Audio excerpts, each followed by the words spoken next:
Tôi tên là Giang Kỳ. Mắc một căn bệnh kỳ lạ là không thể kiểm soát được tiếng cười của mình. Nhưng tôi dần phát hiện ra mọi thứ đều có gì đó không ổn. Người có bệnh không phải là tôi, mà là thế giới này. Bởi vì vị thần mà thế gian tôn thờ thực chất là yêu ma. Người ăn thịt người, thần cũng ăn thịt người. Còn tôi thì ăn thịt thần. Một trận hỏa hoạn lớn đã quét sạch trại trẻ mồ côi. Và chỉ có duy nhất một người sống sót. Tên là Giang Kỳ. Cậu rốt cuộc đang cười cái gì thế? Cười là vì tôi có bệnh.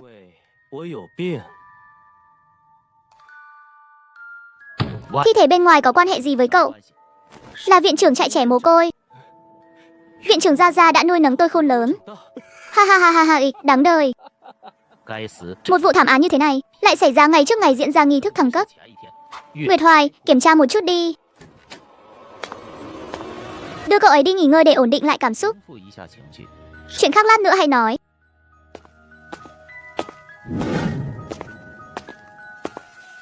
Cậu cứ nghỉ ngơi cho tốt đi. Nghi thức thăng cấp. Trong tâm trí của Giang Kỳ, giọng nói đứt quãng của người thầy vang lên văng vẳng. Phải phát hiện ra người truyền tống, buộc phải giữ sự tập trung. Nếu không, một khi xảy ra sai lệch trong truyền tống, sẽ lạc vào 3 đại cấm khu. Mắt trái của Giang Kỳ dần hiện lên một luồng sương mù mờ ảo tựa như tơ tình. Mời vào. Giang đồng học đã thấy khá hơn chút nào chưa? Tôi vẫn còn vài câu hỏi muốn hỏi cậu.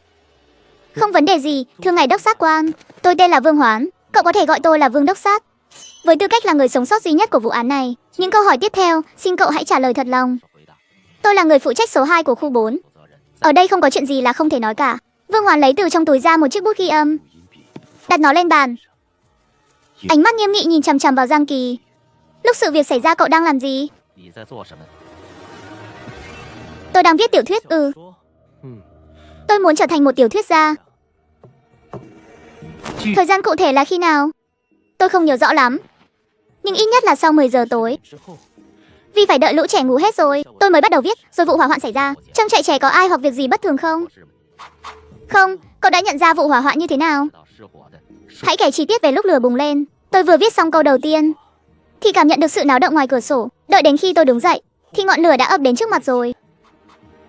Nói cách khác, tốc độ của ngọn lửa lan rộng nhanh hơn nhiều so với tưởng tượng của cậu. Đúng vậy, thế làm sao cậu sống sót được? Tôi không biết. Cậu có phải kẻ phóng hỏa không? Không phải. Làm sao có thể chứ? Tôi hiểu rồi, Giang đồng học. Nghi thức thăng cấp sắp bắt đầu rồi. Đây là việc quan trọng nhất của cậu hiện giờ. Nhưng cuộc điều tra sẽ không dừng lại trước khi vụ án được đưa ra ánh sáng. Cậu vẫn là nghi phạm số 1. Sau khi hoàn thành nghi thức thăng cấp, tạm thời cậu không được rời khỏi khu 4. Đi điều chỉnh trạng thái đi, thời gian dành cho cậu không còn nhiều đâu.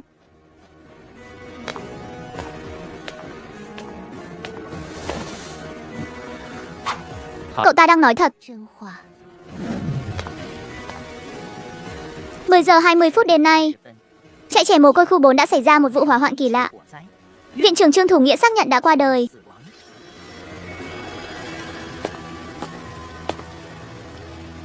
Ngọn lửa tại hiện trường có màu gì? Màu đỏ cam. Đỏ cam, đỏ cam, đỏ cam.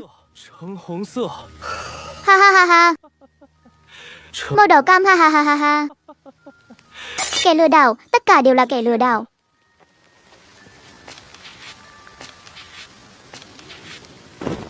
Đó là ngọn lửa màu đen. Ta nhất định sẽ tìm ra ngươi, sau đó tiêu diệt ngươi.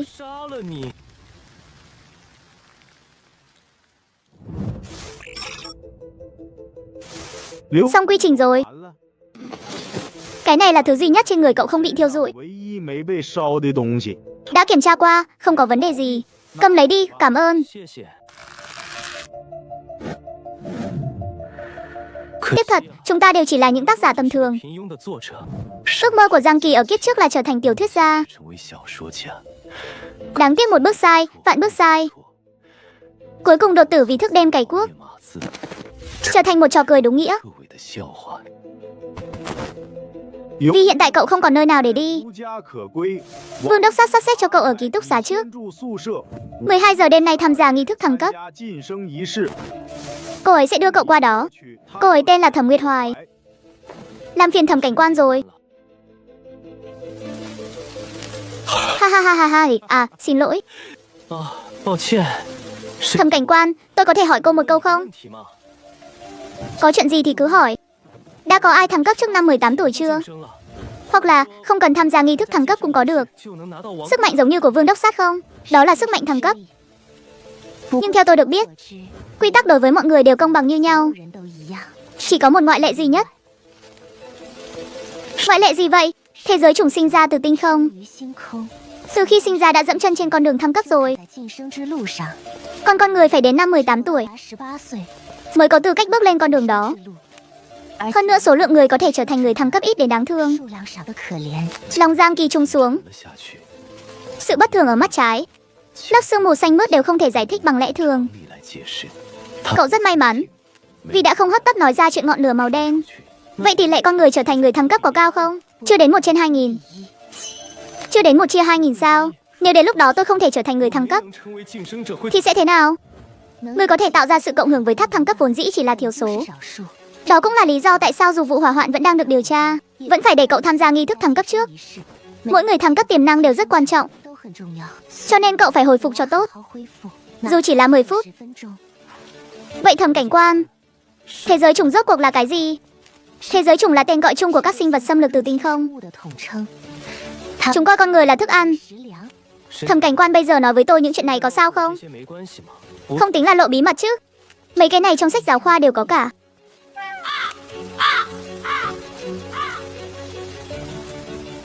Đến nơi rồi. Tầng trên, phòng 802. Thẩm cảnh quan, cô có phải người thăng cấp không? Tạm biệt, lời nói thật lòng đấy.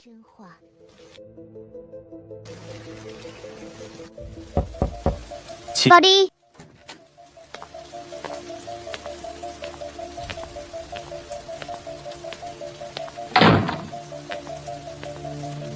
Lão đại, chạy trẻ mồ côi khu 4 xảy ra hỏa hoạn. Ngoại trừ Giang Kỳ thì không ai sống sót. Tôi có mặt tại hiện trường sau khoảng 2 phút. Dập tắt toàn bộ ngọn lửa trong vòng 1 phút. Cả quá trình đó, tôi không cảm nhận được bất kỳ sự cản trở nào của sức mạnh. Chỉ là những ngọn lửa thông thường thôi. Nhưng chuyện này là không thể. Hôm nay trời đổ mưa lớn cả ngày. Loại lửa nào có thể trong vòng 4 phút thiêu chết tất cả mọi người chứ? Hơn nữa sau đó đi hỏi thăm thì không có bất kỳ nhân chứng nào. Nghe thấy tiếng kêu cứu, tiếng la hét, không có một cái gì hết.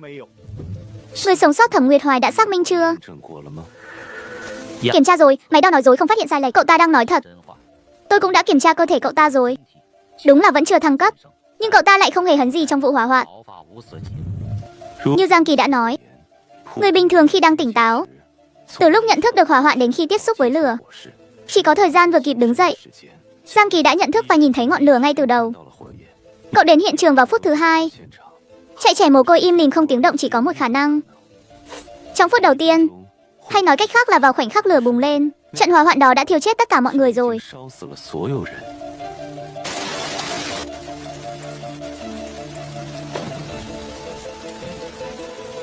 Nhưng cuốn sổ tay của thằng nhóc đó cũng tà môn lắm. Rõ ràng không có bất kỳ tàn dư sức mạnh nào. Dùng lửa đốt là bốc khói ngay. Trông cứ như một cuốn sổ bình thường. Thế mà trong vụ hỏa hoạn lại không hề bị cháy. Đúng rồi, Giang Kỳ nói cuốn sổ đó dùng để luyện viết. Cậu ta muốn làm tiểu thuyết gia. Bên trong viết những gì? Đừng nhắc nữa, nhật ký cái nỗi gì. Đến cả sổ ghi chép cũng chẳng phải. Bên trong chỉ viết đúng một câu. Nghi thức thăng cấp đã bắt đầu.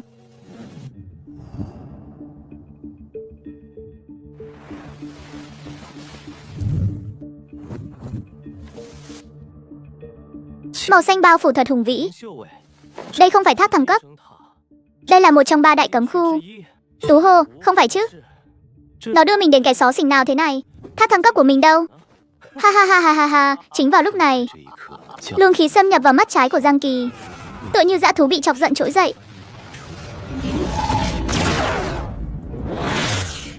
Tú hô, đây chính là con đường mà ngươi chỉ dẫn cho ta sao?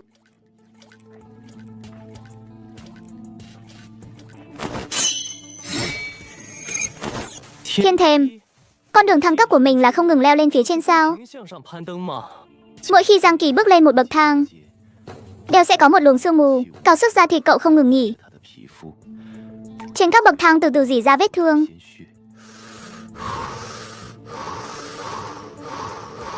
Hả, không được gục, mình không được gục. Tỷ lệ 1/2000 sao? Xạo hết, tiền kiếp hậu thế.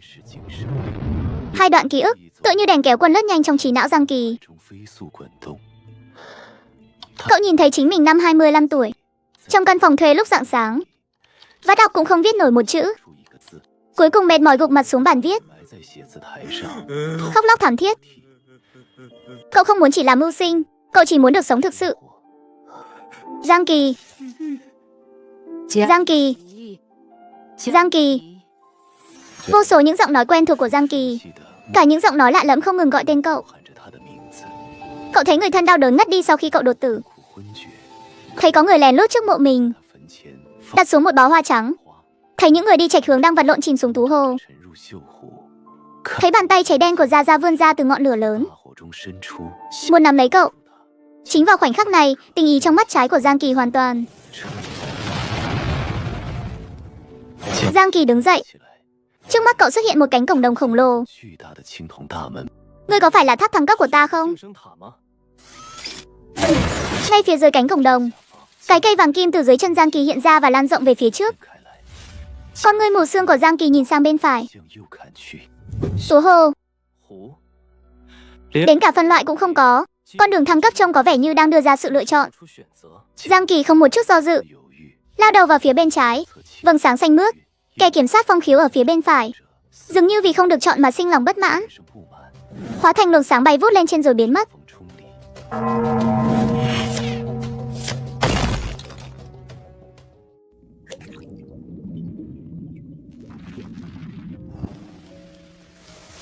Lão Trần, Trần Nhân đưa tay phải ra. Một luồng sáng xanh lóe lên. Mô hình tòa ký túc xá hiện ra trên lòng bàn tay. Hầu hết đèn trong các phòng đều sáng, nhưng phòng 802 lại là màu đen. Thằng nhóc đó đã được truyền tống đến tháp thăng cấp rồi. Thời gian lưu lại tháp thăng cấp của mỗi người là khác nhau. Ông hãy để ý một chút. Đợi Giang Kỳ quay lại, hãy đưa cậu ta đến gặp tôi ngay lập tức. Không vấn đề gì, nhưng tôi vẫn không thể hiểu nổi rốt cuộc cậu ta đã thế nào mà sống sót được. Đối với các nhân viên nghiên cứu, Giang Kỳ và cuốn sổ tay của cậu ta quả thực khiến người ta phải nát óc suy nghĩ. Sống sót được sao, Lão Vương? Ông thấy xác suất Giang Kỳ là hung thủ là bao nhiêu? Gần như bằng không. Không gây ra phá hủy địa hình, chỉ dựa vào lửa mà trong chớp mắt thiêu chết 600 người trên diện rộng giữa trời mưa lớn. Ông có làm được không? Đây không phải lĩnh vực sở trường của tôi, nhưng chắc là có thể để ông ra tay. Trong điều kiện như trên, thiêu chết một đứa trẻ chưa thăng cấp, xác suất ông thất thủ là bao nhiêu? Linh tính phóng hỏa đốt chạy trẻ mồ côi để làm gì chứ? Người hay là vật? Con người sẽ không đột nhiên làm ra những hành vi bất thường mà không có lý do. Vị người thăng cấp cao giai này mạo hiểm như vậy, chỉ vài giờ trước nghi thức thăng cấp đã thiêu rụi chạy trẻ mồ côi, gây ra thương vong to lớn như thế, ngay dưới mí mắt của tôi. Chẳng lẽ chỉ là để cho Giang Kỳ sống sót sao? Ý của ông là kẻ phóng hỏa cố tình để Giang Kỳ sống sót, hoặc là chết đi sống lại. Vớ vẩn, tôi thật tin rằng bọn chúng là cùng một hội. Tôi lại thiên về việc cậu ta chết đi sống lại hơn. Trong hồ sơ nói thị lực của cậu ta có vấn đề nghiêm trọng, tính cách tự kỷ. Ha ha, Nguyệt Hoài đã đi ra ngoài bao xa rồi? Tôi thấy cậu ta căn bản là có thiên lý nhãn. Suốt quãng đường đó cậu ta chủ động bắt chuyện. Còn dám hỏi em gái tôi có phải người thăng cấp không? Hừ, mới nói được vài câu đã dám hỏi câu đó. Nếu cậu ta mà tự kỷ, thì trong cái phòng này chẳng còn ai là người bình thường nữa rồi. Ngoại trừ Phong Khiếu, cậu ta chẳng có chút liên quan nào tới người trong hồ sơ cả. Cùng lúc đó, trên mặt hồ Tú Hồ tĩnh lặng. Giang Kỳ mở mắt ra. Cậu ngồi xếp bằng trên mặt hồ, như thể đang ngồi trên mặt đất vững chãi. Một luồng sức mạnh hoàn toàn mới đang được sinh ra từ sâu trong tinh thần của cậu, chảy tràn, cuối cùng hội tụ thành một cái tên điên cuồng và khát máu. Phong Khiếu không trệ. Trong lòng Giang Kỳ nảy sinh một loại cảm giác thấu hiểu từ bản năng. Cậu thử để một nụ cười nở trên khóe miệng. Hạ lấy Giang Kỳ làm trung tâm. Mặt hồ hình thành một vòng gợn sóng màu xanh. Nơi sóng lan tỏa đến, lớp sương mù dày đặc đều bị đẩy lùi ra xa. Sóng xung kích tinh thần lấy tiếng cười làm vật dẫn. Thực tế cũng có hiệu ứng vật lý gián đoạn. Lần thăng cấp này nắm giữ được 3 loại năng lực: phong khiếu, nghịch chuyển và cổ hoặc. Mắt trái của mình và Tú Hồ rốt cuộc có quan hệ gì? Và năng lực của con đường thứ hai là gì? Con cuốn sổ vốn dĩ ở trên bàn đang lặng lẽ trôi nổi trong không gian tinh thần sâu thẳm của mắt trái, tự nhiên hiện ra rồi lơ lửng trong tay cậu. Nếu là kẻ phóng hỏa cố ý để cậu ta sống sót, tại sao không để lại một chỉ dẫn nào? Cậu ta chỉ là một người bình thường vừa tròn 18 tuổi. Giám sát cậu ta căn bản không cần phải huy động đến đốc sát viên. Cậu ta chẳng thu hút được sự chú ý của ai cả. Sức mạnh như vậy mà muốn qua mặt được kiểm sát trưởng, ít nhất cần có sự hỗ trợ của đạo cụ ẩn nặc giai đoạn 5. Đừng nói là khu 4, đến cả những khu an toàn có số thứ tự đầu cũng khó mà lấy ra được. Xem xét kỹ. Một người thăng cấp cao giai tiêu tốn một đạo cụ quý giá như vậy để thâm nhập vào đây, chỉ là để đặt một con cờ không quan trọng sao? Nhưng Nguyệt Hoài rõ ràng đã xác minh là cậu ta nói thật mà. Thành thật không phải là không nói lời giả dối, mà là truyền đạt đầy đủ thông tin cần thiết. Nguyệt Hoài mới chỉ đạt đến giai đoạn 2. Năng lực của cô ấy vẫn còn một vài kẽ hở có thể lợi dụng. Dù sao thì thứ mà tiểu thuyết gia giỏi nhất chính là sự thật có chọn lọc và lời nói dối mang tính lực bớt.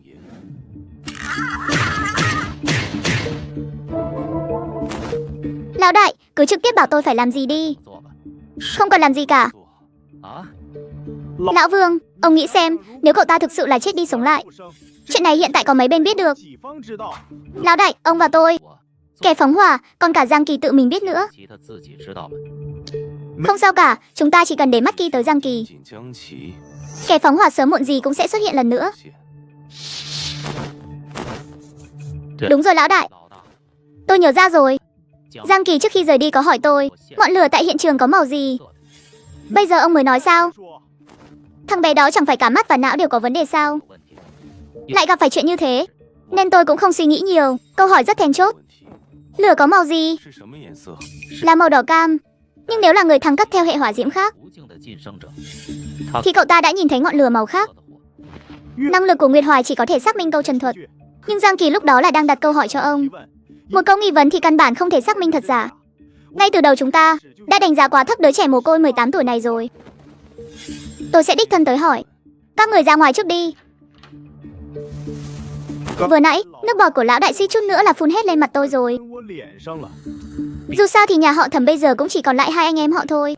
Chỉ cần liên quan tới chuyện của em gái, thì ông ấy căng thẳng hơn bất cứ ai. Cũng đúng thôi.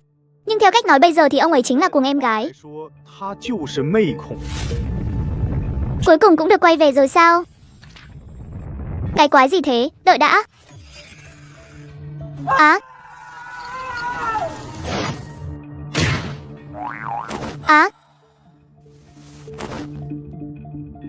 Việc truyền tống từ cấm khu hóa ra thực sự có thể thất bại.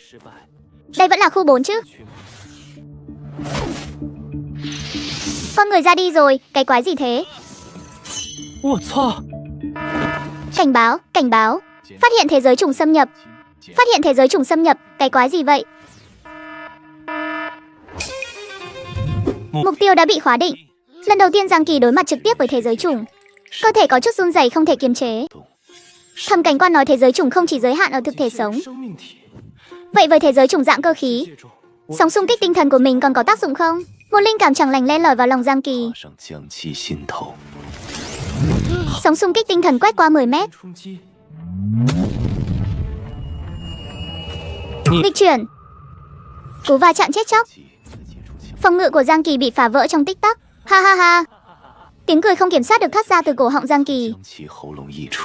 Giang Kỳ che nửa khuôn mặt, đột ngột giành lại quyền kiểm soát cơ thể, nhưng khoang mũi đã bắt đầu chảy xi dâu. Tầm nhìn của Giang Kỳ tập trung trở lại, suy nghĩ vô cùng tỉnh táo.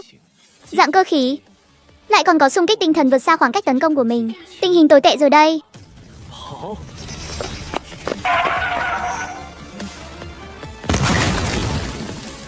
Có thể nhìn thấy quỹ đạo. Mắt trái đã xảy ra sự thay đổi. Là năng lực của Tú thực sao? Tuyệt đối không được để bị bắn trúng. Tốt lắm. Tốc độ và phản ứng của mình vừa đủ để né tránh đòn tấn công. Có kẽ hở, đây là cơ hội. May quá chỉ còn lại một phát cuối cùng thôi.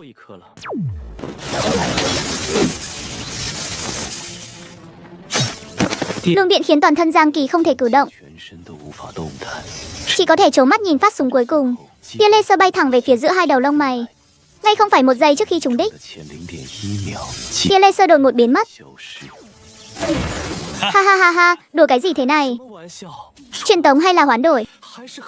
Hoán đổi vị trí với vật thể bay sao? Chẳng phải nói phần lớn thế giới trùng không có thần trí sao? Cái thứ này đang nhạo báng mình. Một nòng pháo từ từ nâng lên, hóa thành một chiếc kim tiêm đâm mạnh vào cổ Giang Kỳ. Địa cơ khí bắt đầu điên cuồng thôn phệ Giang Kỳ. Sức sống của Giang Kỳ bị rút cạn một cách điên cuồng. Ý thức dần chìm vào bóng tối. Chính lúc này, lớp sương mù lạnh lẽo bắt đầu từ mắt trái, nhanh chóng lan ra toàn thân. Chỉ trong vài giây, Giang Kỳ hoàn toàn biến mất. Thay thế vào đó là một sinh vật hình người. Đầu kim đâm vào cổ nhanh chóng bị mục nát. Sinh vật hình người đang dùng một phương thức hung hãn hơn để phản công. Cùng lúc đó, biển người cơ khí phát ra tiếng rít chói tai, sau đó biến mất trong tích tắc và xuất hiện ở cách đó 50 mét. 5 nòng pháo đồng loạt gầm vang. Những vật thể bay có uy lực lớn hơn xé toạc không khí, bắn về phía bóng đen. Bóng hình xanh mướt đột ngột đứng dậy, nhưng lại không hề có động tác nào. Chỉ thấy vật thể bay còn chưa tiến vào phạm vi 10 mét quanh người đã nhanh chóng bị ăn mòn thành tro bụi giữa không trung. Viên địa kinh hãi, sợ đến mức trực tiếp vứt bỏ 5 nòng pháo còn lại, quay người lao về phía vết nứt không gian. Bóng đen đột nhiên lóe lên, đưa tay ra chộp lấy. Lực nắm khủng khiếp ngay lập tức tóm gọn viên đĩa quay lại. Giang Kỳ lơ mơ mở mắt ra, bàng hoàng nhìn ra thế giới bên ngoài. Đây là cơ thể của mình, cậu muốn thử cử động, nhưng phát hiện ra hoàn toàn không thể kiểm soát được. Cậu nhìn quanh, phát hiện mình bị nhốt trong không gian của mắt trái. Cuốn sổ tay lơ lửng ở bên trái, và bên cạnh là một giọt nước hồ xanh mướt, nước của Tú Hồ. Một giọt nước đã khiến mình trở nên như thế này, và mình bị nhốt trong chính mắt trái của mình. Giang Kỳ cầm lấy cuốn sổ tay lật xem, chỉ thấy trên cuốn sổ tay hiện ra 4 chữ. Viên đĩa trong tay bóng người đen nhanh chóng bị rỉ sét, hoàn toàn im lìm. Một cảm giác đói khát lạ lùng ập đến, khiến cảnh tượng làm Giang Kỳ chết lặng xuất hiện. Chỉ thấy bóng người đen há miệng cắn một miếng vào chiếc vòng tròn. Ăn mất rồi, mình đã ăn sạch thế giới chủng. Một bóng người đáp xuống bãi đất trống rất lớn. Luồng khí nhiệt độ cao nổ tung hình vòng cung, bóng người dần hiện rõ. Là Vương Đốc Sát. Vương Đốc Sát, là tôi đây. Đáng tiếc bóng đen vẫn dửng dưng, vẫn tiếp tục nuốt chửng. Tôi đã đến điểm luyện tập. Phán đoán ban đầu là hai con thế giới chủng đang chiến đấu với nhau. Trùng hình người màu đen đã thôn phệ con còn lại rồi. Tiếp theo cứ giao cho tôi. Vương Hoán bước lên một bước. Mặt đất dưới chân bóng đen ngay lập tức nổ tung. Ngọn lửa nhấn chìm hắn, nhưng ngọn lửa chỉ duy trì được chưa đầy 1 giây, đã nhanh chóng bị mục nát hóa thành tro bụi. Đây là năng lực gì vậy? Lại có thể làm mục nát cả nguyên tố lửa. Nhiệt độ quanh người Vương Hoán tăng vọt. Ngay khoảnh khắc tiếp theo, ông đã xuất hiện trước mặt bóng đen.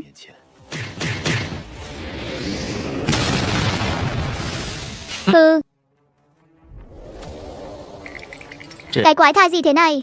Tiếp xúc là bị ăn mòn, kháng vật lý phi lý, khả năng phục hồi siêu cường, lại còn mẹ nó biết ăn thịt đồng loại, chưa từng nghe thấy bao giờ. Ngươi quá nguy hiểm rồi.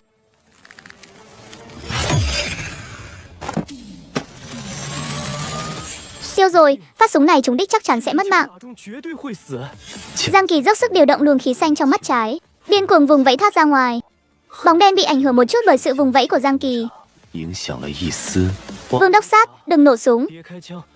Là tôi đây.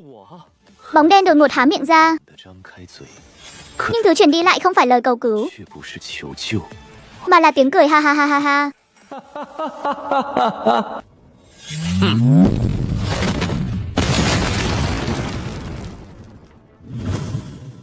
Giang Kỳ để cả người trôi nổi trên mặt nước, dần dần bị nước hồ lạnh giá thấm đẫm. Đôi mắt nhắm nghiền, nhất thời chìm hoàn toàn vào bóng tối, cứ như thể đã qua đời vì đuối nước. Nhưng giây tiếp theo cậu đột nhiên ngồi dậy, lồng ngực phập phồng dữ dội, thở dốc từng hồi đại khẩu, ánh mắt từ mờ mịt nhanh chóng trở nên tỉnh táo. Phục thật đấy, không hổ là người phụ trách số 2 của khu 4. Vụ nổ đã xuyên thủng lớp giáp xám. May mà nỗ lực cuối cùng đã có tác dụng. Vào thời khắc mấu chốt, làn sương nhạt ở mắt trái xoay chuyển điên cuồng. đã đưa mình trở lại Tú Hồ.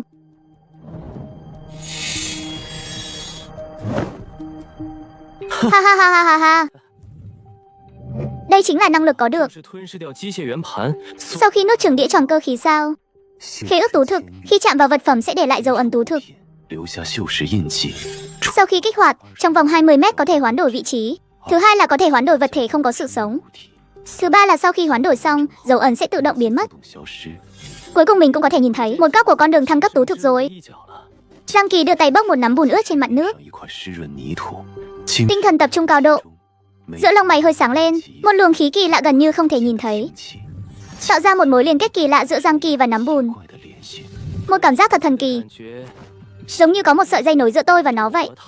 Giang Kỳ lùi lại phía sau 10 mét, đứng trên mặt nước không hề lay chuyển, lại nhắm mắt lại lần nữa. Trong không gian tinh thần tối tăm chỉ còn lại 2 điểm sáng, Giang Kỳ và nắm bùn. Việc hoán đổi gây áp lực cực lớn lên cơ thể, nhưng đây chính là năng lực không gian mà. Sau đó Giang Kỳ thử nghiệm hết lần này đến lần khác trên mặt Tú Hồ, dần dần nắm vững năng lực dịch chuyển tức thời. Cậu tham lam cảm nhận nguồn sức mạnh mới sinh này, cho đến khi làn sóng truyền tống lại bao phủ lấy cậu. Đã đến lúc phải quay về rồi. Hy vọng lần này sẽ không xảy ra sai sót gì nữa. Bác sĩ Trì, đau chị ơi. Nhẹ tay chút, cầm miệng. Còn kêu nữa là tôi cắt bỏ hết cơ bắp của anh đấy. Thay cho anh một cái cánh tay máy luôn. Cho xong chuyện một lần luôn. Trông cũng ra dáng con người đấy. Tiếc là lại có cái miệng. Nói năng cũng độc địa quá rồi. Cái thế giới chủng đó có lai lịch thế nào mà có thể đánh anh thê thảm đến mức này? Một kẻ có hình thù quái dị đến mức vô lý. Đó là thế giới chủng quái đản và khó nhằn nhất tôi từng gặp. Không có cái thứ hai đâu. Lão đại nằm yên đừng cử động lung tung. Bác sĩ Trì, hy vọng tôi không làm phiền cô, không đâu. Chỉ cần khẽ nâng mắt lên, 2 chiếc ghế từ hư không hiện ra giữa không trung, rơi vững vàng ngay sau lưng 2 người. Cảm ơn bác sĩ Trì. Mọi camera giám sát xung quanh khu vực chiến đấu đều đã nổ thành màn hình nhiễu rồi, không để lại chút hình ảnh nào cả. Hiện tại trong tay chúng ta không có bất kỳ manh mối nào, chỉ có thể dựa vào lời kể của anh để phục dựng lại quá trình chiến đấu thôi. Vương Hoàn bắt đầu kể lại từ đầu đến cuối, tỉ mỉ kể lại toàn bộ quá trình chiến đấu. Trần Nhân nhanh chóng ghi chép lại không sót chữ nào. Ý của anh là hắn từ đầu đến cuối đều không chủ động tung ra đòn tấn công chí mạng nào với anh sao? Đúng vậy, tôi vừa ra trận đã áp chế hắn toàn diện. Nhưng hắn từ đầu đến cuối chưa từng nảy sinh ý định hạ sát tôi thật sự, giống như là đang né tránh tôi vậy. Năng lực sửa chữa nhanh chóng của nguyên tố tú thực. Tôi có một dự đoán. Cấm khu. Cấm khu từ xưa đến nay chưa từng chủ động can thiệp vào thế giới bên ngoài. Đúng vậy, cho đến nay là như vậy. Nhưng điều đó không có nghĩa là cấm khu sẽ luôn bình lặng như thế. Đồng loại tương tàn. Chẳng phải điều này cũng phù hợp với tình trạng nuốt chửng mọi thứ của cấm khu sao? Chết tiệt, tôi suýt chút nữa là tiêu diệt được hắn rồi. Năng lực dịch chuyển đó của hắn quá ghê tởm. Tôi vốn không giỏi truy đuổi. Làm hỏng giường bệnh bồi thường 900 nhé. Đừng lúc nào cũng chỉ nghĩ đến việc tiêu diệt. Thứ chúng ta cần biết là hắn đến vì cái gì. Thẩm Nguyệt Vân nãy giờ vẫn im lặng liền lên tiếng. Lập hồ sơ mới tải lên tổng bộ. Mật danh, hắc ảnh nhân. Chủng loại, chủng hình người ể. Năng lực 1, ăn mòn. Có thể ăn mòn nguyên tố ể. Năng lực 2, phục hồi. Sở hữu khả năng tự chữa lành kinh ngạc. Năng lực 3, nuốt chửng. Nuốt chửng đồng loại ể. Năng lực 4, dịch chuyển không gian. Nắm giữ năng lực dịch chuyển không gian không thể bị gián đoạn. Mô thức hành vi, săn lùng, các thế giới chủng khác. Tạm thời chưa biểu hiện thái độ thù địch rõ rệt với nhân loại. Dự đoán điểm yếu, tấn công tinh thần ở, dự đoán trạng thái thăng cấp. Giai đoạn 5, mức độ đe dọa, Hesi. Thẩm Nguyệt Vân nói xong lại rơi vào im lặng lần nữa. Sức mạnh cấm khu của thực đáng sợ. Nhưng lần sau tôi nhất định sẽ tiêu diệt hắn. Giang Kỳ quay lại rồi. Giang Kỳ vừa dịch chuyển về, đang ở trong phòng tổng kết lại những thu hoạch có được từ Tú Hồ. Lần thăng cấp này, ngoài phong khiếu, nghịch chuyển và cổ hoặc da, còn có năng lực khế ước có được từ việc nuốt chửng. Cơ thể được tăng cường. Mắt trái có thể đưa ra dự đoán về các đòn tấn công. Và tố chất cơ thể được tăng cường. Phải nhanh chóng tìm ra phương thức cận chiến thuộc về riêng mình. Lần trước đối chiến với đĩa tròn cơ khí ở khoảng cách quá xa, Tôi căn bản không có cơ hội sử dụng phong khiếu. Thậm chí tôi còn không biết cú sốc tinh thần của phong khiếu rốt cuộc mạnh đến mức nào. Đến rồi. Chào mừng trở lại, Giang Kỳ đồng học. Trần Nhân, lát nữa chắc chắn họ sẽ hỏi mình về việc thăng cấp và năng lực. Năng lực của Tú Thực tuyệt đối không được để lộ. Phong khiếu có thể công khai, như vậy vừa có thể nâng cao địa vị vừa có thể điều tra vụ hỏa hoạn. Trần Cảnh Quan đột nhiên gọi tôi đến đốc sát cục. Là có việc gì gấp sao? Tôi cũng là người thăng cấp, nhưng tôi làm bên nghiên cứu. Đừng gọi Trần đốc sát, gọi tôi là Trần nghiên cứu viên hoặc lão Trần đều được. Còn về lý do gọi cậu đến, đó là vì thẩm kiểm sát trưởng muốn gặp cậu. Kiểm sát trưởng, đó là người phụ trách cao nhất của khu 4. Một tay cứng cựa còn mạnh hơn cả Vương Hoán. Đốc sát cục tổng cộng có 21 tầng. Tầng 1 chuyên tiếp nhận các vấn đề pháp trị thông thường. Tầng 6 chính là nơi lần trước cậu tỉnh lại. Từ tầng 6 trở đi, phía trên đều là khu vực làm việc của người thăng cấp. Có nhiều người thăng cấp như vậy sao? Trời ạ, tôi nghi ngờ nghiêm trọng rằng tỷ lệ 2000, một trước đó chỉ là hỏa mù thôi. Coi như là cậu nghĩ vậy đi. Trên tầng 6 đa số là người mới. Năng lực hỗn tạp, không có sức chiến đấu, chỉ xử lý việc vặt thôi. Người thực sự có thể ra chiến trường thì một khu cũng chỉ có vài người thôi. Thông thường ở trong tháp thăng cấp càng lâu thì năng lực càng mạnh. Cậu chỉ ở đó 8 tiếng thôi. Mức trung bình thôi. Lát nữa sẽ có bài kiểm tra.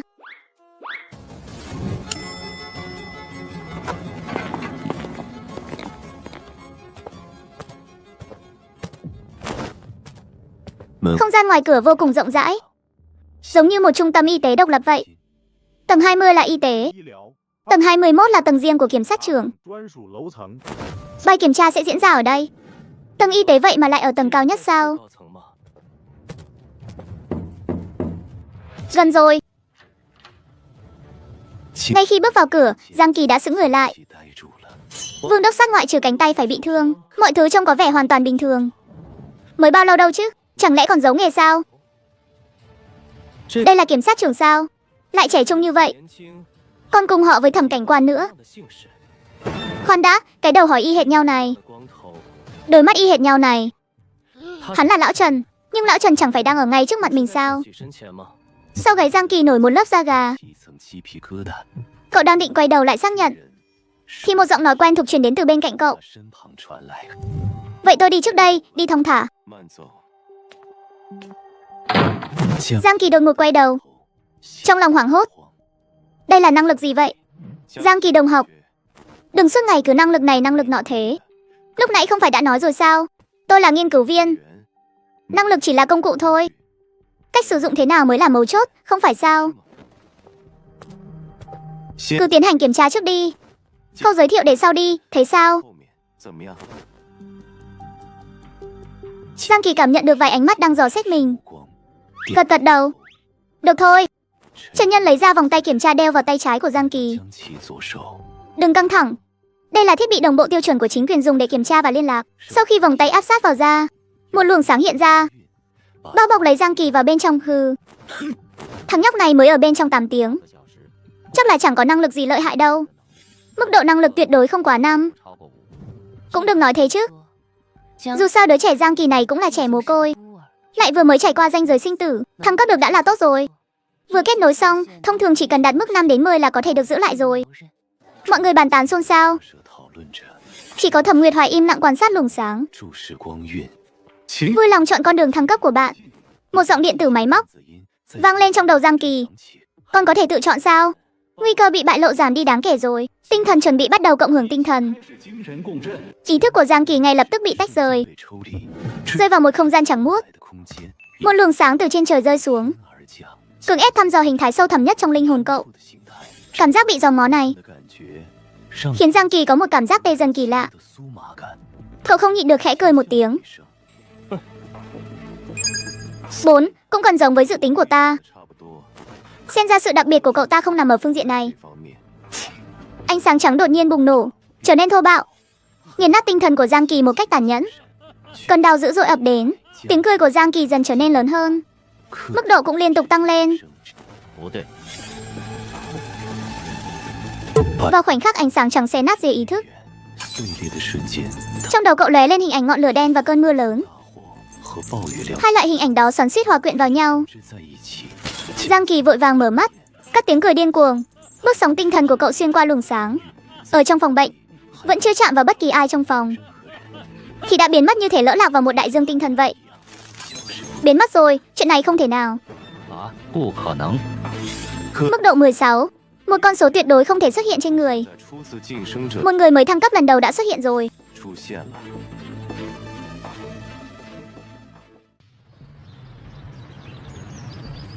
Giang Kỳ dần dần lấy lại bình tĩnh, nhìn con số đó khẽ nhíu mày.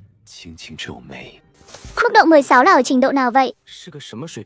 Giai đoạn đầu tiên là 1/10, giai đoạn thứ hai là 1/20. Nói cách khác, sức mạnh tinh thần của cậu hiện tại đã không thua kém gì trình độ của giai đoạn thứ hai rồi. Vậy tại sao khoảng cách của giai đoạn 1 và 2 đều là 10 vậy? Là để tránh những con số quá lớn thôi. Dù ở giai đoạn nào cũng đều được chia theo mức 1/10. Mỗi giai đoạn đều là một bước nhảy vọt về tầng thứ sinh mệnh. Nhưng thông thường mà nói, sự thăng tiến từ 15 lên 16 đã có độ khó tương đương với từ 2 lên 10 rồi. Hóa ra không phải do mình quá yếu, mà là do địa chồng cơ khí quá mạnh. Bản thân có thể chống chọi được một đòn tấn công tinh thần của thế giới chủng như vậy đã là rất khá rồi. 16, vậy tôi đã là người thăng cấp giai đoạn thứ hai rồi sao? Không, giai đoạn thứ mấy? Được đánh dấu bằng việc hoàn thành nghi thức thăng cấp. Trường hợp của cậu bây giờ rất hiếm thấy. Đến lúc có thể thăng cấp một lần nữa, tự khắc trái tim sẽ có cảm nhận, có cảm ứng thì sẽ tự động dịch chuyển đến tháp thăng cấp sao? Đến lúc đó tháp thăng cấp sẽ xuất hiện trong đầu cậu. Dùng năng lực để kết nối là có thể dịch chuyển. Nên tôi cũng coi như khá lợi hại rồi nhỉ. Đầu óc thằng nhóc này tuyệt đối có gì đó bất thường. Người thăng cấp lần đầu mà mức độ vượt quá 15. Trong lịch sử chỉ có duy nhất một người thôi. Là do biến dị từ căn bệnh lạ bẩm sinh mang lại, hay là có liên quan đến việc từ cõi chết trở về nhỉ? Trẻ mồ côi mà thiên phú tốt vậy. Ngoại hình cũng không tệ. Thật sự rất muốn xin cậu ta một giọt máu mà. Rất lợi hại, cảm ơn. Ngay lúc này, Thẩm Nguyệt Vân nãy giờ vẫn im lặng đứng dậy. Được rồi, làm một màn giới thiệu ngắn gọn đi. Vương Hoán, cục trưởng đốc sát cục khu 4. Từng là quân nhân. Trần Nhân, nghiên cứu viên khu 4. Cũng là nghiên cứu viên duy nhất ở đây. Chị Yến Thu, bác sĩ chủ trị khu 4. Nói chuyện không được lọt tai cho lắm. Thẩm Nguyệt Hoài, em gái của ta. Ta là Thẩm Nguyệt Vân, kiểm sát trưởng khu 4. Chào các vị tiền bối. Tôi là Giang Kỳ. Hôm nay đừng nói lời vô ích nữa, đi theo ta.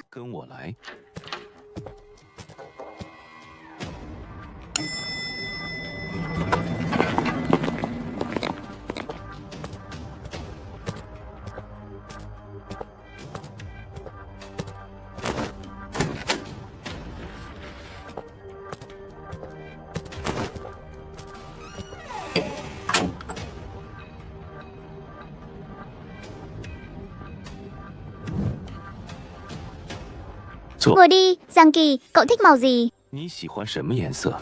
Màu vàng, sau đó thì sao? Màu cam, rất tốt. Còn nữa không, màu đỏ. Toàn là tông màu ấm nhỉ Giang Kỳ. Thông thường não bộ con người đều sẽ vô thức thực hiện việc này tránh tổn thương. Chẳng lẽ cậu lại thích lửa sao? Hỏng rồi, hắn ta đang thăm dò về vụ hỏa hoạn. Vậy tiếp theo ta sẽ đổi cách khác. Màu xanh lá, theo lời của Thẩm Vân. Ánh lửa của ngọn nến đột ngột chuyển sang màu xanh lá u ẩn. Màu xanh lam, màu xanh dương, màu tím, màu đen, màu trắng, màu xám, ánh lửa liên tục đổi màu.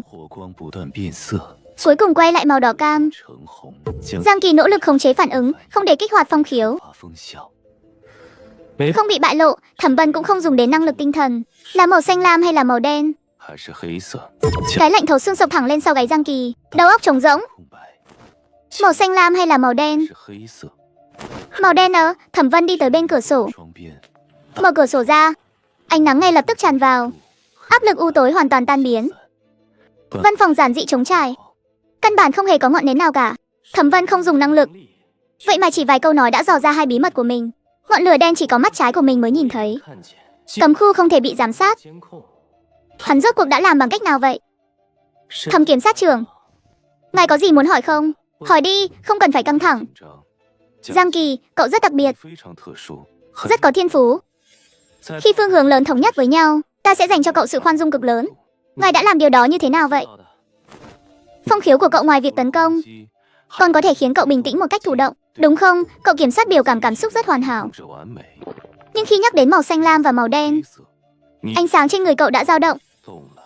Toàn thân Giang Kỳ dựng tóc gáy ngay lập tức. Tôi giống như bị lột sạch quần áo để bị soi xét vậy. Giống như lúc này đây. Ánh sáng của cậu đang run rẩy dữ dội. Con đường thăng cấp của ta có liên quan đến ánh sáng. Ta sẽ không khuyên nhủ gì cả. Cậu cũng vậy thôi. Giữ lại bí mật là nguyên tắc để sống sót.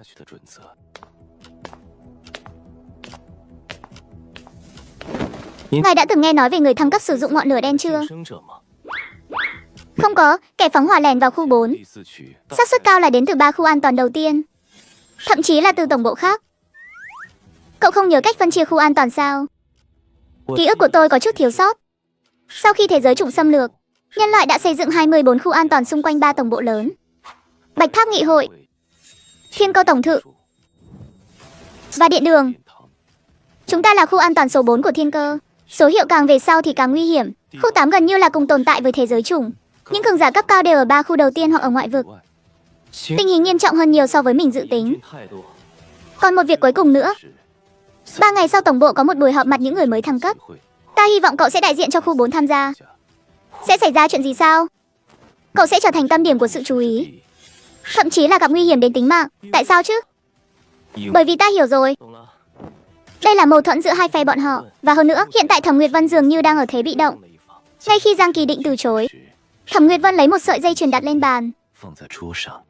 Đạo cụ tinh thần bậc 3, tăng cường năng lực và nuôi dưỡng tinh thần. Nó có thể phóng đại phạm vi của phong khiếu. Nó có thể giúp cậu chủ động dẫn dắt cách thức sử dụng tinh thần lực, chứ không chỉ là bột phát một cách thụ động nữa. Giang Kỳ không nói hai lời đeo ngay sợi dây chuyền vào. Cảm giác lành lạnh ngay lập tức truyền khắp toàn thân. Năng lượng tinh thần tinh khiết tràn vào não bộ. Giang Kỳ không nén nổi giọng nói của mình. Điên cuồng thật, bất kể là ai ra tay với tôi trước, tôi đều có thể đánh cho hắn ra bã luôn. Đúng chứ, có thể. Chuyện này rất quan trọng với ta. Quan trọng hơn những gì cậu tưởng tượng nhiều. Chuyện này đối với tôi cũng quan trọng hơn những gì ngài tưởng tượng đấy. Tạm biệt Thẩm kiểm sát trưởng. Hoàn toàn không phải cùng một người. Từ cõi chết trở về, thiên phú hàng đầu. Có bản lĩnh lại còn rất biết lừa người.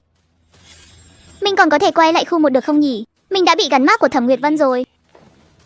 Nhưng thì đã sao chứ? Hắn không hỏi màu xanh lam là cái gì. Sự ngầm thừa nhận này mình sẽ ghi nhớ. Giang Kỳ lấy ra tập tài liệu đầu tiên. Mời tiếp theo là tập thứ 2. Giang Kỳ ngồi trước bàn, trong tay cầm cuốn sổ tay đó. Cuốn sổ này quái dị thật đấy. 2 lần dự ngôn tuy kết quả không sai, nhưng lại đầy dây tính dẫn dụ sai lệch. Đúng là một con dao hai lưỡi mà. Sau khi suy nghĩ đơn giản, Giang Kỳ viết xuống 4 chữ. Ngươi là cái gì?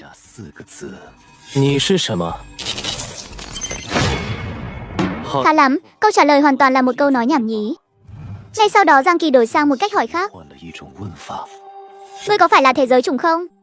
Cuốn sổ vẫn trắng tinh, mãi không thấy phản hồi gì. Số lần trả lời là có hạn. Nếu có liên quan đến số lần, hướng kích hoạt có 3 khả năng theo chu kỳ 1 ngày. Hoàn thành 1 lần thăng cấp, nước chừng 1 thế giới chủng. Nhưng hiện tại thông tin hữu ích quá ít, tạm thời chưa có cách nào tiếp tục nghiên cứu sâu thêm nữa. Sau khi thu hồi cuốn sổ tay vào mắt trái, Giang Kỳ bắt đầu xem xét lại bản thân mình. Hiện tại nắm giữ 3 loại năng lực: cầu hoặc, phong khiếu và nghịch chuyển. Còn có sợi dây chuyền này mà Thẩm Vân tặng nữa. Vậy nếu tinh thần lực của mình có thể đánh ra đòn tấn công làm người bị thương, thì liệu nó có thể giống như bàn tay của mình, điều khiển vật thể từ xa không nhỉ? Giang Kỳ chuyển ánh mắt sang chiếc cốc nước trên bàn. Trong đầu hiện lên những gợn sóng. Tập trung sự chú ý vào mép dưới của chiếc cốc. Quả nhiên có tác dụng. Giang Kỳ ngay sau đó thử để chiếc cốc xoay vòng trong không trung. Tinh thần lực giống như một bàn tay vô hình nắm chặt lấy đáy cốc. Nhưng chỉ chưa đầy 1 phút sau, cảm giác kiểm soát đã rút đi như thủy triều vậy. Tiêu hao tinh thần lực rất lớn. Nhưng đây có thể là năng lực thuộc phương diện không gian. Sự khởi đầu ban sơ nhất, cách ngày đi tổng bộ và buổi họp mặt giữa những người thăng cấp còn 3 ngày nữa. Mình có thể thử nghiệm thêm vài lần nữa. Ngay lúc này, thiết bị đồng bộ trên cổ tay Giang Kỳ đột nhiên rung lên và sáng đèn. Tôi có mang theo chút đồ ở dưới lầu. Làm phiền cô rồi, tôi xuống ngay đây.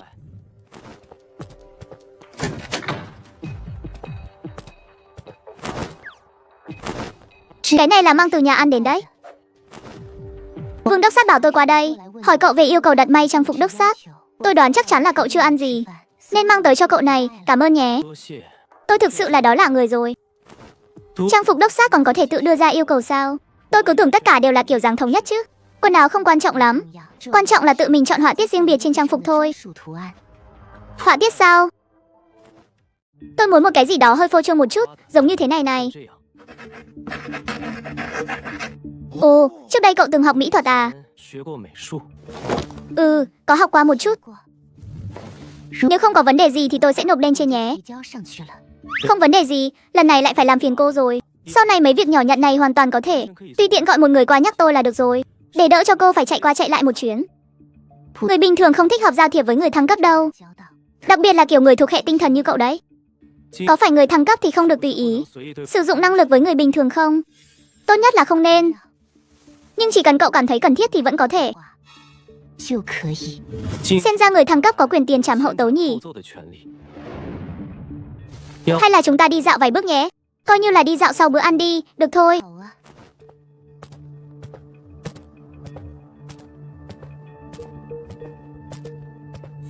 Anh trai tôi tìm cậu đều đã nói những gì rồi? 3 ngày sau ở tổng bộ có một buổi họp mặt những người mới thăng cấp. Anh ấy muốn tôi đi. Tôi đã đồng ý rồi. Cái cơ hội đó rất nguy hiểm đấy.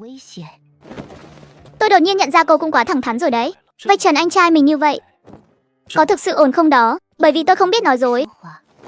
Tôi biết thẩm kiểm sát trưởng không có che giấu gì. Tôi cũng đã cân nhắc kỹ lưỡng rồi mới quyết định. Đã nhận quà của anh trai cô thì đương nhiên phải đi dự hẹn thôi. Và lại vụ hỏa hoạn của tôi vẫn chưa điều tra rõ ràng nữa. Tôi nhất định sẽ quay trở lại. Trước đây những người mới thăng cấp của phân bộ khu 4 đi tổng bộ gần như không có ai có thể quay về cả. Hoặc là ở lại khu an toàn tiền tuyến, hoặc là sẽ để lại thương tật suốt đời. Từ năm ngoái đã không còn ai ở khu 4 dám đến đó nữa. Nhưng tôi thì khác. Chỉ số tinh thần của tôi là 16. Bác sĩ Trì cũng nói tôi rất lợi hại.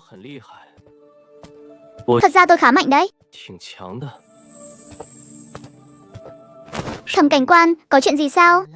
Lần đầu gặp mặt, cô đã dẫn dắt tôi nỗ lực để trở thành người thăng cấp. Cảm giác cô mang lại khá là lạnh lùng. Nhưng vừa rồi lại mang cơm cho tôi. Trên người tôi dường như không có bất kỳ đặc điểm nào để một cô gái như cô có thể yêu ngay từ cái nhìn đầu tiên cả. Vậy nên cô có thể cho tôi biết lý do không? Tôi thấy cậu rất đáng thương. Cậu mắc phải căn bệnh lạ. Tôi từng thấy cậu quỳ bên cạnh người thân, vừa khóc lại vừa cười. Cậu thăng cấp mạnh lên có thể chữa bệnh, có thể tra ra chân tướng vụ hỏa hoạn. Thiên phú rất cao. Tôi không muốn cậu ra đi quá sớm. Là tôi đã hiểu lầm cô rồi, đi thôi. Là kẻ khốn kiếp nào làm vậy chứ? Con cừu của tôi ơi. Cừu của tôi mất rồi. Các người không giúp tôi tìm thì tôi sẽ tố cáo các người bỏ mạng ở đây luôn. Ôi bác gái ơi, bác đừng vội quá, bác ngồi xuống trước đã. Ôi số tôi sao mà khổ thế này. Mất cừu rồi tôi không sống nổi nữa. Thẩm cảnh quan, cuối cùng cô cũng đến rồi. Vị này tôi họ Giang. Cảnh quan Giang, xin hãy giúp tôi. Để hai vị phải chê cười rồi. Cười cái gì mà cười? Các người làm quan thì giỏi lắm chắc.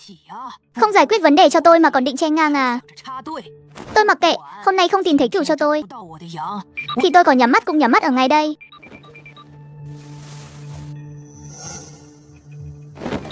Bác cái, cháu biết bác đang rất gấp. Nhưng bác cứ bình tĩnh đã. Cừu của bác bị mất như thế nào? Là do tôi quên buộc dây.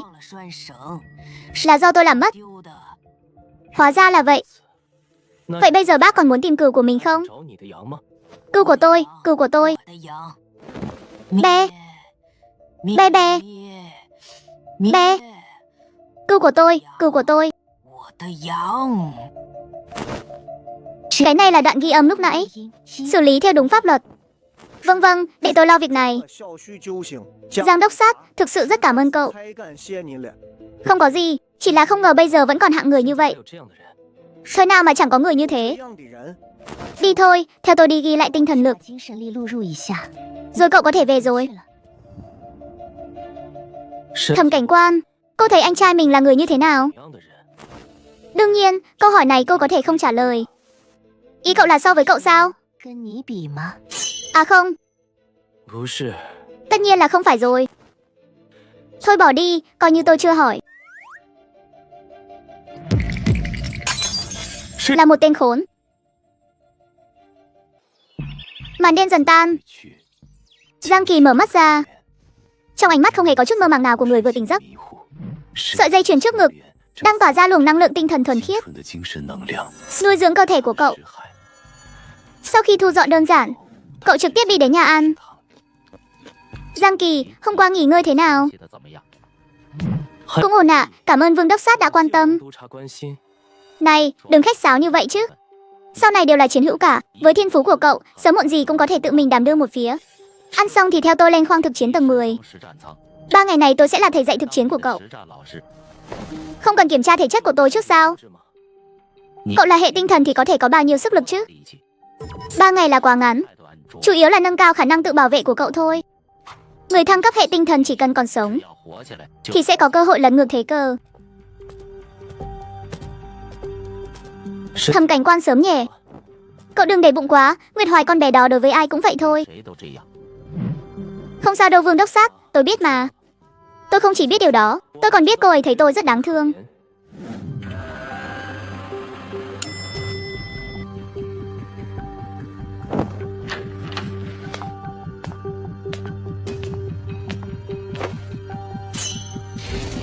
Cậu đến rồi à? Tôi đến rồi. Cậu không nên đến đây mới đúng. Nhưng tôi vẫn cứ đến. Đi thẳng, rẽ trái rồi đi đến cuối đường. Cẩn thận dưới chân đừng dẫm vào bảo bối của tôi đấy.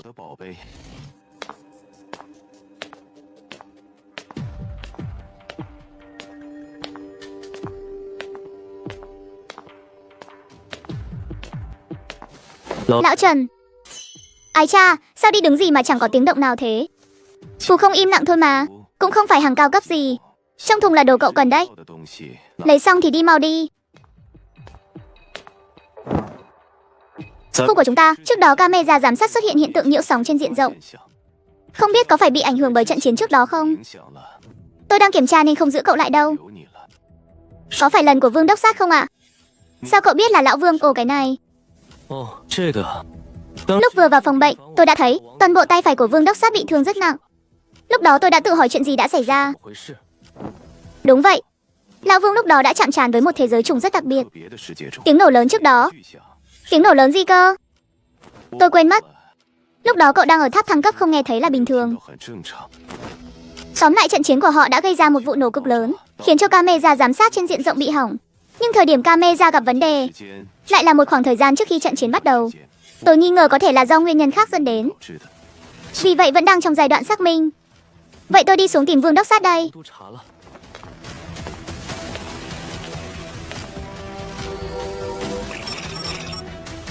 Tinh thần lực thăng tiến quá nhanh. Chắc là nhờ sợi dây chuyền này. Nhưng cậu ta hóa ra vẫn còn che giấu sức mạnh sao? Thiên phú về phương hướng à? Sống lại từ cõi chết cũng có nghĩa là thoát thai hoán cốt sao?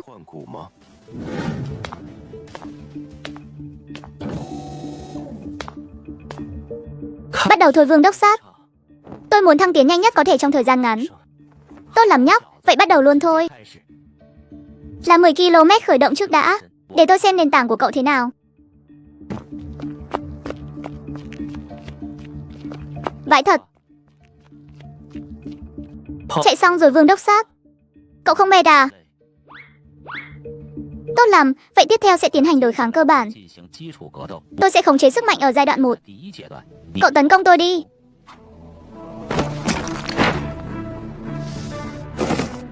Cậu hoàn toàn không biết cách phát lực. Nhưng sức mạnh cơ bắp này tuyệt đối không phải thứ mà một người thăng cấp hệ tinh thần nên có. Lẽ nào cậu là song hệ bẩm sinh? Tôi không biết, nhưng từ tháp thăng cấp trở về, tôi cảm thấy cơ thể mình bỗng nhiên tràn đầy sức mạnh. Cũng đúng thôi, chỉ riêng chỉ số tinh thần 16 đã đủ biến thái rồi. Tiếp tục nào.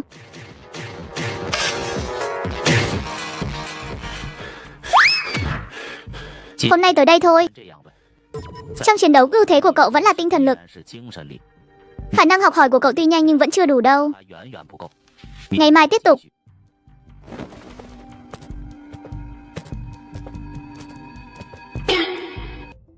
Đi theo tôi đến chỗ bác sĩ Trì để trị liệu.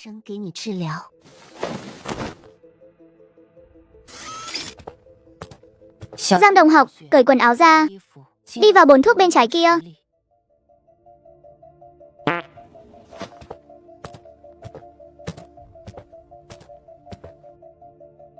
Làm phiền bác sĩ Trì và Thẩm Cảnh Quan rồi. Nhiệt độ dược dịch cao hơn thân nhiệt. Cảm giác chấm trích li ti theo da lan tỏa khắp người Giang Kỳ. Ha ha ha, Giang đồng học, cậu thật sự quá lịch sự rồi đấy. Kiên trì thêm 10 phút nữa. Thời gian chậm rãi trôi qua. Cảm giác chấm trích dần tan biến, hóa thành một sự thoải mái tột độ. Ý thức của Giang Kỳ dần chìm xuống. Cả người như muốn tan vào trong bồn thuốc. Ngủ thiếp đi rồi sao?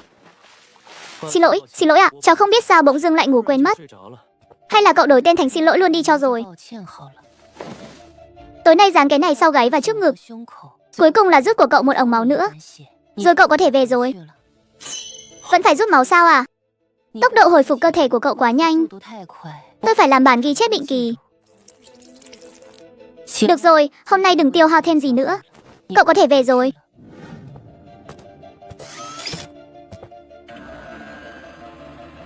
Giang Kỳ thầm nghĩ trong lòng, muốn nói gì đó, nhưng lời đến môi lại nuốt ngược vào trong. Hiện trường trở nên vô cùng ngượng ngùng.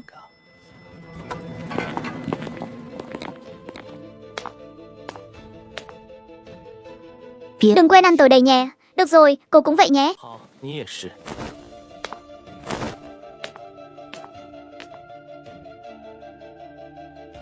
Trở về ký túc xá 802, Giang Kỳ lấy cuốn sổ tay ra. Trên đó vẫn không có bất kỳ nét chữ nào. Ngươi có phải thế giới trùng không? Không có phản ứng gì, bây giờ đã là một ngày mới rồi. Vậy câu trả lời không phải được làm mới theo thời gian sao? Vậy thì chỉ còn lại số lần thăng cấp và số lần nuốt chửng thôi. Không đúng, chắc là còn một khả năng khác nữa. Kiểu đặt câu hỏi này không đơn thuần là giao tiếp với sổ tay, mà là để có được một đáp án. Có lẽ mình có thể hỏi trực tiếp luôn, ai là người đã đốt cháy trại trẻ mồ côi khu 4? Nhưng lời tiên tri của cuốn sổ tay liệu có chính xác tuyệt đối không? Có lẽ lần sau nên dùng câu hỏi đơn giản, dễ kiểm soát trước, để xác minh độ tin cậy của nó. Giang Kỳ không nghĩ nhiều nữa, bắt đầu rèn luyện tinh thần lực của mình. Hồng cầu bình thường, chỉ số men gan bình thường, tiểu cầu bình thường, tất cả các chỉ số đều hoàn toàn bình thường. Nhưng khi kết hợp những thứ này lại thì rất bất thường. Tốc độ hồi phục của cậu ta vượt xa người thăng cấp bậc 1 đến 50%. Nhưng kiểm tra thông thường hoàn toàn không thấy điểm khác lạ nào. Độ tương đồng với thế giới trùng gần 5%. Làm sao có thể chứ? Một thế giới trùng non trẻ khoác lác ra người sao, Thẩm Vân? Anh ta có biết chuyện này không? 3 ngày trôi qua trong nháy mắt. Hiệu quả huấn luyện của cậu ta thế nào rồi? Lão đại, quá vô lý luôn. Giang Kỳ có ngộ tính cực mạnh, đối với bản thân cũng ra tay cực ác. Chỉ trong vòng 3 ngày ngắn ngủi, lực đấm đá đã đột phá mức 8. Tinh thần lực lại càng tăng vọt. Cậu ta bây giờ hoàn toàn có thể coi như một sức mạnh không có năng lực đặc biệt. Người hy sinh không chỉ giới hạn ở việc tự bảo vệ mình, chỉ tính riêng thể thuật, cậu ta đều có thể hạ gục vài tên người thăng cấp bậc 1. Vẫn còn quá nhẹ nhàng. Kiều hiểu lầm mức độ nhẹ này đã không còn cách nào để nâng cao tinh thần lực của mình nữa rồi. Hiệu quả của sợi dây chuyền tinh thần bậc 3 thật sự vượt ngoài sức tưởng tượng. Đúng là danh bất hư truyền, có tiền cũng không mua được. Tài xế tổng bộ phái đến đã tới cục đốc sát rồi. Xe sẽ băng qua 3 khu an toàn. Lại bắt người thăng cấp bậc trung và thấp đi xe sao? Máy bay mà gặp sự cố thì cơ bản là hết đường sống. Nhưng đi xe gặp sự cố thì vẫn còn cơ hội thoát thân rất lớn.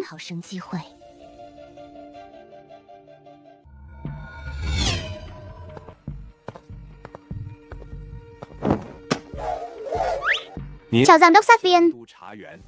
Tôi tên là Phú Nhân. Phú Nhân, tên hay đấy. Đâu có, giám đốc sát quá khen rồi. Giang Kỳ, đến tổng bộ thì thể hiện cho tốt vào. Nhớ lấy, bảo toàn tính mạng là trên hết. Còn nữa, mấy ngày nay luyện tập đừng có quên. Miếng dán thuốc vẫn như cũ, mỗi tối trước khi ngủ dán vào, bình xịt xanh có thể cứu mạng đấy. Chưa đến bước đường cùng thì đừng dùng. Cậu mà để thiếu tay thiếu chân trở về, chị đây sẽ đau lòng lắm đó nha. Lão Trần, thời gian gấp gáp. Thử truyền tinh thần lực vào trong cái hộp này xem sao.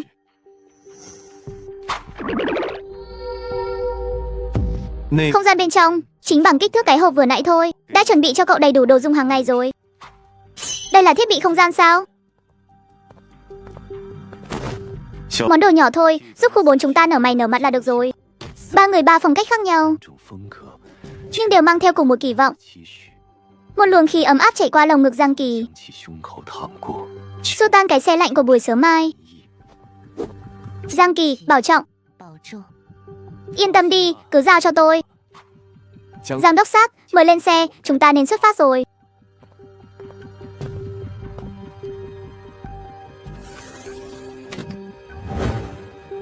Anh, không phải anh bảo không đến sao? Đến muộn rồi, thật sự chỉ phái một mình cậu ta thôi sao? Dưới mức 10 thì đi cũng vô dụng. Cứ tin tưởng cậu ta là được ư?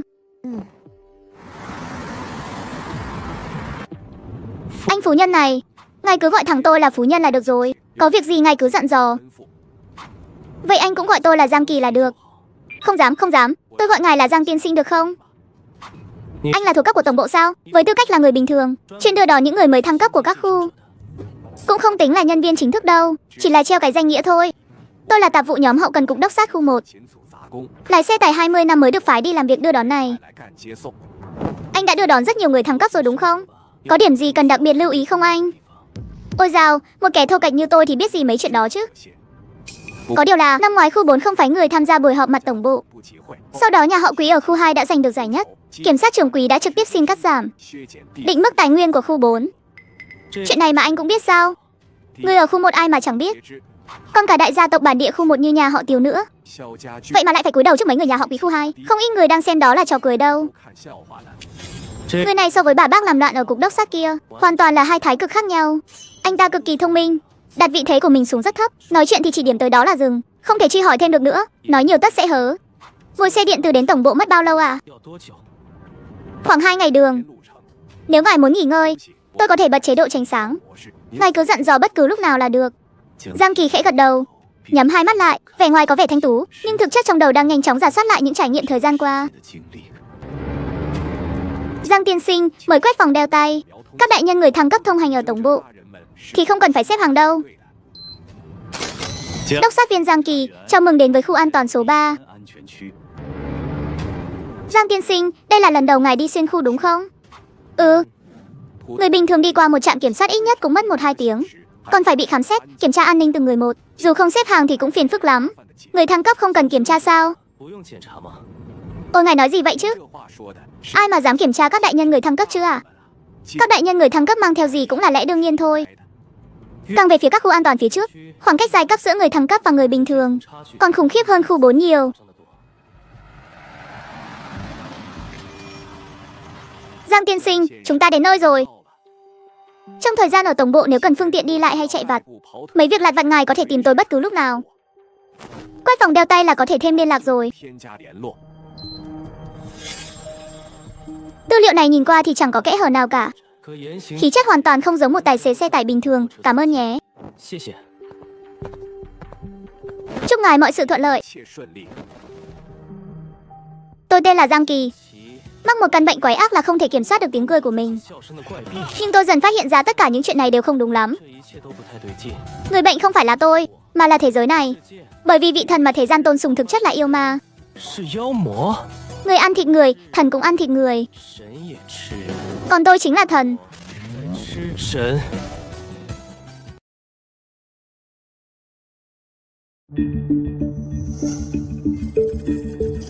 Người thăng cấp bậc 1 khu 4, Giang Kỳ. Người đi đường rõ ràng đã nói là người thăng cấp không cần xếp hàng cũng không cần tiếp nhận kiểm tra. Nhưng tình hình trước mắt chẳng khác gì lối đi thông thường cả. Khu 4 năm ngoái còn chẳng dám phái người đến. Năm nay chỉ phải có một bóng. Ái cha còn mang theo đạo cụ nữa à? Không sợ bị mất mạng ở đây sao? Ha ha ha ha ha ha ha ha ha. Sau đó Tiêu Đình lại bắt Giang Kỳ tháo nhẫn ra. Thô bạo lục loại hộp thuốc bác sĩ chỉ tặng bên trong đó. Mấy thứ khác thì không nói. Chứ thuốc thang thì chuẩn bị đầy đủ đấy. Cũng biết lo xa gớm nhỉ. Người mới khu 4 mang theo thuốc dạng xịt, thành phần không rõ nguồn gốc. Đề nghị tạm giữ. Giọng của Tiêu Đình tuy không lớn, nhưng đủ để những người ở các lối đi xung quanh đều nghe thấy. Hắn ta còn chưa thèm mở bao bì ra kiểm tra, chỉ dựa vào vẻ ngoài mà đã phán định thuốc có vấn đề. Xem ra mâu thuẫn giữa Thẩm Vân và nhà họ Quý, thậm chí đến nay cả nhà họ Tiêu cũng đã công khai chọn phe rồi. Nhà họ Tiêu năm này chắc cũng có người tham gia buổi họp mặt đúng không? Sợi dây chuyền này của tôi cũng không rõ nguồn gốc đấy. Hay là anh cũng giữ lại kiểm tra luôn một thế đi. Không biết đầu dây bên kia nói gì, mà mặt Tiêu Đình đen như đít nồi. Hừ. Không có lần sau đâu đấy. Giang Kỳ không thèm nhìn hắn nữa, thu hộp thuốc lại vào trong nhẫn. Giang Kỳ cảm nhận được những ánh mắt khác, đến từ những người khác. Ánh mắt của các nhân viên an ninh đã từ xem náo nhiệt đơn thuần chuyển sang tò mò. Cũng thú vị đấy. Giang Kỳ sải bước đi qua trạm kiểm tra an ninh, bước vào đại sảnh tổng bộ khu 1. Việc kiểm tra ở các lối đi khác đều bình thường. Chỉ riêng bên tôi là cố tình làm khó, nhà họ Tiêu. Thế lực của nhà họ Quý, đúng là dễ sâu khó nhổ.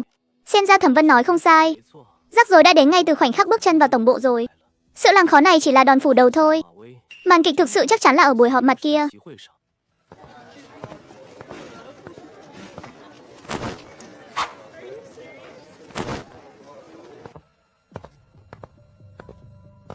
Giang Kỳ khu 4 phải không? Là tôi là Trương Phạm Hải, Phó Bộ trưởng Bộ Hậu Cần. Bộ phận đã sắp xếp chỗ ở cho cậu. Đi theo tôi. Khu vực này trước đây là khu thử nghiệm, sau khi cải tạo vẫn giữ nguyên diện mạo ban đầu. Ký túc xá cho người thăng cấp mới ở phía tây tổng bộ, là một tòa nhà độc lập. Khu 4 chỉ có mình cậu thôi. Phòng của cậu ở tầng 2, phòng 205. Quét máy đồng bộ là có thể mở cửa. Đồ ăn thức uống sẽ có người mang đến tận cửa. Trong phòng có nút gọi. Có nhu cầu gì thì liên hệ trực tiếp với Bộ Hậu Cần. Tôi chỉ đưa đến đây thôi.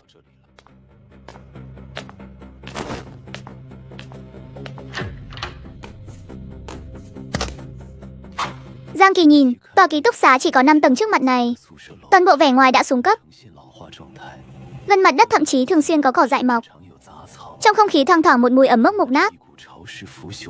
Trông hoàn toàn giống như một tòa nhà từ thời cũ kỹ, được giữ lại cho đến tận bây giờ. Môi trường ký túc xá cho người mới và tòa nhà chính của tổng bộ đúng là một trời một vực.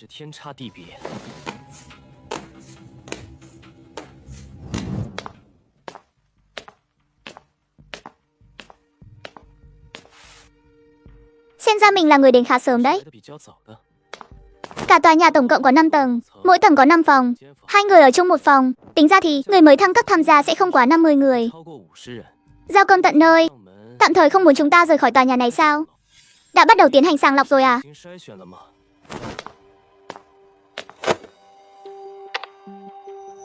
Chào cậu, cần gì không?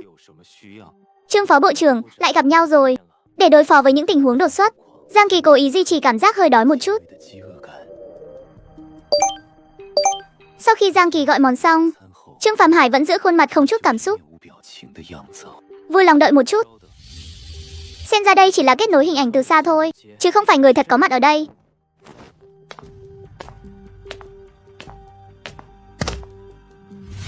Trong phòng có nút gọi. Có nhu cầu gì thì liên hệ trực tiếp với Bộ Hậu Cần. Tôi chỉ đưa đến đây thôi. Lại là Trương Bộ trưởng mang đến à? Một phó bộ trưởng mà lại đích thân dẫn dắt từng nhóm người. Người mới của tổng bộ, bộ trưởng cũng thật là tận tụy quá đi. Mời vào. Quả nhiên là có sắp xếp bạn cùng phòng. Chào anh, tôi tên là Giang Kỳ, đến từ khu 4. Lâm Ngạn khu 3, hệ sức mạnh, chuyên dùng súng. Người này tính tình thẳng thắn đấy. Tôi là hệ tinh thần, thiên về loại hình chiến đấu. Loại hình chiến đấu à, thế thì anh đánh đấm giỏi lắm nhỉ. Tính cách người này giống hệt Vương Hoán, đều là mấy gã điên cả. Cũng tạm ổn thôi. Vậy chỉ số tinh thần của anh là bao nhiêu? Vừa mới gặp mặt đã do hỏi chỉ số. Là bản tính đơn thuần hay là có ý đồ khác đây? Lần đầu gặp mặt mà hỏi cái này liệu có hơi đột ngột quá không? Ha ha ha, tôi lại quên mất quy tắc rồi. Là tôi thất lễ quá.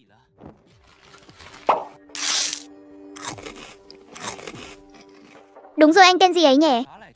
Giang Kỳ. Đúng, Giang Kỳ. Có ăn khoai tây chiên không? Nhà tôi tự sản xuất đấy, tôi mang theo mấy gói đây. Không cần đâu, cảm ơn anh. Tôi đã bảo Bộ Hậu Cần giao cơm rồi. Năm ngoái khu 4 các anh chẳng có ai đến tham gia họp mặt cả. Năm nay chỉ có mình anh đến thôi. Lại còn vừa hay được xếp chung phòng với tôi nữa. Cũng coi như là có duyên phận đấy. Hi hi, Giang Kỳ không định tán gẫu theo chủ đề này, mà chuyển sang hỏi thông tin cốt lõi. Lâm Ngạn, khu 3 của các anh lần này có bao nhiêu người đến vậy? Chỉ có mình tôi thôi. Anh cũng đừng áp lực quá. Khu 7, khu 8 năm nay thậm chí chẳng có ai thèm đến dự thi đâu. Nói vậy là ngoài hai chúng ta ra, 48 người còn lại đều đến từ các khu 1, 2, 5, 6 sao? Chính xác mà nói thì, ngoại trừ tôi với anh, khu 5 có 3 người, khu 6 có 2 người, còn tất cả những người còn lại, về cơ bản đều xuất thân từ khu 1 và khu 2 cả. Mà đa số bọn họ đều quen biết nhau từ trước. Hai đứa mình coi như là nhân vật hiếm rồi.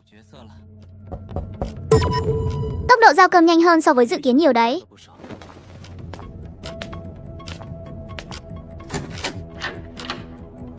Lại là người thật sao? Đường Đường là một phó bộ trưởng, vậy mà lại đích thân đến tận nơi đưa cơm. Xem ra tình hình phức tạp hơn so với tưởng tượng rồi. Trương phó bộ trưởng,